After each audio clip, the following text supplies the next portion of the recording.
What are the voluntary fasts as recommended by the Prophet Muhammad sallallahu alaihi wasallam? As far as voluntary fasts are concerned, besides the days which are Fardh to fast, that's the month of Ramadan, and those days which are prohibited to fast, a Muslim can fast on any other day in the full year. But there are certain days which the Prophet has recommended, where a Muslim, if he fasts, it is much more preferable and he'll get more sawab. First is fasting in the month of Muharram, especially Ashura.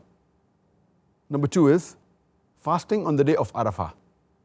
Number 3 is fasting during the first 10 days of the month of Dhul Hajj.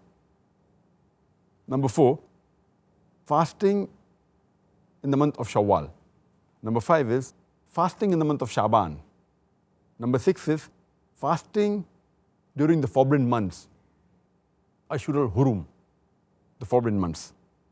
Number 7 is fasting on the Ayyamul Bid, that's 3 days in the month, 13th, 14th and 15th of every month. Number 8 is fasting on Mondays and Thursdays. And number 9 is fasting on alternate days of the year. So these are the 9 types of fast which the Prophet had specially recommended.